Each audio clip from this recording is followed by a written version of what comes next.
ভাবে সাজিয়ে দিলেন। ঘুমাইয়া কাজা করেছো ফজর, তখনও জাগনি যখন জোহর, হেলায় খেলায় কেটেছে আসর, মাগরিবের ওই শুনি আজান, এখনো জামাতে হওরে শামিল, এখনো এসাতে আছে স্থান, বাজিছে দামামা বাদরে আমামা, শির উঁচু করি মুসলমান, দাওয়াত এসেছে নয়া জামানার, ভাঙা কেল্লায় উড়ে নিশান। আলহামদুলিল্লাহ বলেন। আমাদের জীবন হলো নামাজ, জীবন আগে না নামাজ আগে? কে বলেছেন? কে বলেছেন? আল্লাহ বলছেন বিশ্বনবী 5 ওয়াক্ত নামাজে তাকবীরে তাহরিমা বেঁধে এই আয়াতটা পড়তেন। পড়েন, কুল ইন্না সলাতি ওয়া নুসুকি ওয়া মাহইয়ায়া ওয়া মামাতি লিল্লাহি রাব্বিল আলামিন। বলো আমার নামাজ, আমার কুরবানি, আমার জীবন, আমার মৃত্যু সবটা কার জন্য দিলাম? সে আল্লাহ বলছেন, গোলাম নামাজ কায়েম করবা, নামাজ হেফাজত করবা, আর নামাজ যখন পড়বা তোমার হৃদয়ের অবস্থাটা কি হবে শোনো। ওয়াল্লাযীনা হুম ফি সালাতিহিম মুখাশিউন। খুশু খুজু মানে স্থিরতা, খুশু খুজু মানে কার ভয়? একজন সাহাবী নামাজে দাঁড়িয়েছেন, নামাজে দাঁড়িয়ে জামা লাড়তেছেন, দাড়ি লাড়ছেন। আল্লাহর হাবিব সাল্লাল্লাহু আলাইহি সাল্লাম বললেন, লাউ খাশিয়াত কলবাহু লা খাশিয়াত জাওয়ারিহু। তার হৃদয়ে যদি আল্লাহর ভয় থাকতো তাহলে অঙ্গ প্রত্যঙ্গের মধ্যেও ভয় থাকতো। সুবহানাল্লাহ বলেন। সেজন্য নামাজের জন্য ভয় করব কাকে? সবখানে ভয় থাকবে কার? নাকি মানুষের, নাকি র্যাবের, নাকি বিডিআর, নাকি আমেরিকার বাঁদরদের? ভয় রাখবো কার? জীবন হলো ওয়ান টাইম, বারবার জীবনে পাবো না, একটাই জীবন, ইমানের উপরে থাকবো। রাজি আছেন না নাই? সেজন্য ইমানের রাস্তায় যত কষ্টই আসুক না, আমরা সেই রাস্তা ছাড়বো না। কারণ দুনিয়াতে আমরা কেউ থাকতে আসি নেই, নামাজের সমাজ কায়েমের জন্য যত কষ্টের দরকার আমরা করতে রাজি আছি না নাই? নিজেরা নামাজ ছাড়বো না, নিজেরা মসজিদগুলো আবাদ করব। আল্লাহর হাবিব সাল্লাল্লাহু আলাইহি সাল্লামের মাধ্যমে আল্লাহ হাদিসে কুদসিতে বলছেন, 2 প্রকার লোকের জন্য এই দুনিয়াটাকে আমি টিকিয়ে রাখি। এক হলো আমিরুনাল মাসাজিদ, আর দ্বিতীয় হলো মুস্তাগফিরিন বিল আসহার, যারা মসজিদকে আবাদ করে আর যারা শেষ রাতে তাহাজ্জুদের সময় উঠে গুনগুন করে গুনার জন্য আল্লাহর কাছে কাঁদে। আল্লাহ এই 2 দলের মধ্যে আমাদেরকে শামিল করে দেন। আল্লাহ বলেও দিয়েছেন, শুনো আমার মুমিনের কাজ শুনো, ইন্নামা ইয়া'মুরু মাসাজিদাল্লাহি মান আমানা বিল্লাহ। যারা ঈমান এনেছে তারা মসজিদ আবাদ করবে। কে বলছেন? আল্লাহ। মসজিদের জন্য আমাদের মহব্বত আছে না নাই? বিশ্বনবী বললেন, কলিজার টান যদি মসজিদের সাথে থাকে, কলবুহু মুআল্লাকুন ফিল মাসাজিদ সাবআতুন ইয়াযিল্লুহুমুল্লাহু ইয়াওমা লা যিল্লা ইল্লা যিল্লু, ইমামুন আদিলুন শাবুন নাশা ফি ইবাদাতিল্লাহি আযজা ওয়া জাল, রাজুলুন কলবুহু মুআল্লাকুন ফিল মাসাজিদ। বুখারী মুসলিমের হাদিস। কোরআনের পরে যে হাদিসের মর্যাদা, সেই হাদিসে আবু হুরায়রার বর্ণনায় বিশ্বনবী বলছেন, 7 ব্যক্তিকে আল্লাহ আরশের ছায়াতলে ছায়া দিবেন। আল্লাহ আমাদেরকে সেখানে জায়গা করে দিয়েন। এর মধ্যে প্রথম হলো ইমামুন আদিল, ইনসাফগার ইমাম। 2 নম্বর হলো যেই যুবক যৌবন বয়সে আল্লাহর ইবাদত করে। আর 3 নম্বর হলো যার কলিজাটা মসজিদের সাথে ঝুলে থাকে। সুবহানাল্লাহ বলেন। যখন যেখানেই থাকুক, আযান হলে সবার আগে কি? সবার আগে কি? আরো জোরে বলেন। সবার আগে নামাজ। আমাদের জাতীয় কবি বেচারার জন্য আমি দোয়া করি, নিজে খুব ভালো নামাজি ছিলেন না, কিন্তু মসজিদের জন্য তার হৃদয় আছে না নাই? আল্লাহর কাছে বললেন, আল্লাহ খুব বেশি নামাজে যেতে পারি নাই, কিন্তু যেই দিন আমি দুনিয়া থেকে বিদায় নেব, আমার কবরটা যেন হয় মসজিদের পাশে।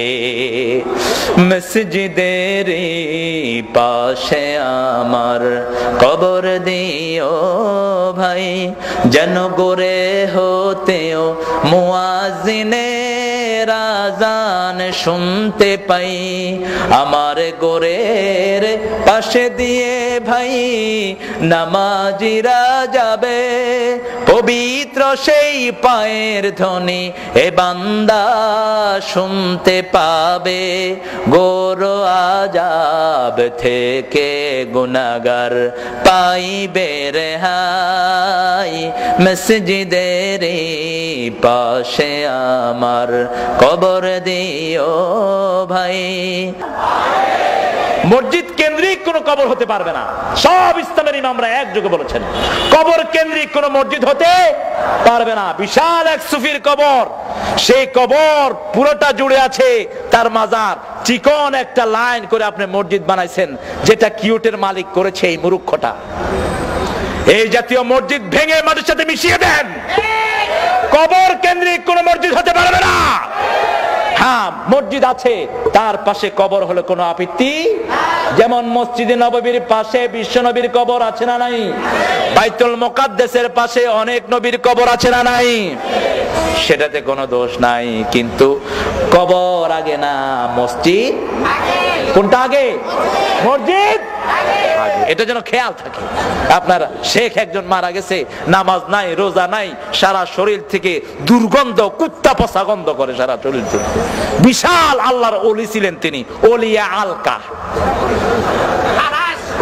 খারাসের চেয়ে খারাপ এগুলো। খারাস তো একটা প্রাণী, আল্লাহ বলেছেন উলাইকা কাল আনআম বাল হুম আদাল। ঠিক কি বলেন? যেই খবিশের কাছে নামাজ নাই, রোজা নাই, পবিত্রতা নাই, তার সাথে ইসলামের কোন সম্পর্ক? বিশ্বনবী এত পবিত্র ছিলেন, কোন বাচ্চার মাথায় হাত দিলে ওই মাথা থেকে আতরের ঘ্রাণ বেরোতো। ইমাম বুখারী বলছেন আলাইহি রাহমা, বিশ্বনবী হাতের তালুতে আতর দিতেন। আমরা তো এখানে দেই, আমরা কোথায় দেই? এখানে দেই। বিশ্বনবী এখানে দিতেন। কারো সন্তানের মাথায় হাত দিলে সবাই বুঝতো এই শিশুর মাথায় হাত দিয়েছেন মুহাম্মদ সাল্লাল্লাহু। নামাজ আছে যেখানে, পবিত্রতা সেখানে। তবে আমাদের সাথেও পবিত্রতা আছে না নাই? বিড়ি খাওয়া সুন্নত না নফল? বিড়ি আছে না নাই? বিড়ি সুগন্ধ না দুর্গন্ধ? বিড়িতে অপচয় আছে না নাই? বিড়ি যেটা খায় ওটা জামাল নাড়া দিলেও জামার থেকে কিসের গন্ধ কয়? আবার পায়খানার ভিতরে বৈশা বিড়ি খায়, এরকম লোক আছে না নাই? আহারে, এই বিড়ির আবিষ্কারক হলো ইহুদির বাচ্চারা। পৃথিবীর সব অপকর্মের হোতা ইহুদি এবং মুশরিকের বাচ্চারা। আর ইসলামের জাতীয় দুশমন তারা কে বলেছেন? কে বলেছেন?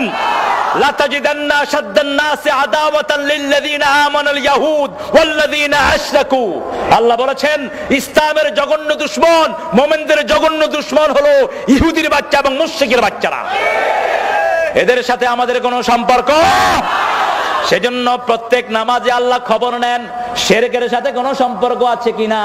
আমাদের জাতির পিতার দোয়াকে নামাজের মধ্যে আল্লাহ বেঁধে দিয়েছেন, ইন্নী ওয়াজ্জাহাতু ওয়াজহিয়া লিল্লাযী ফাতারাস সামাওয়াতি ওয়াল আরদ হানিফাও ওয়া মা আনা মিনাল মুশরিকিন।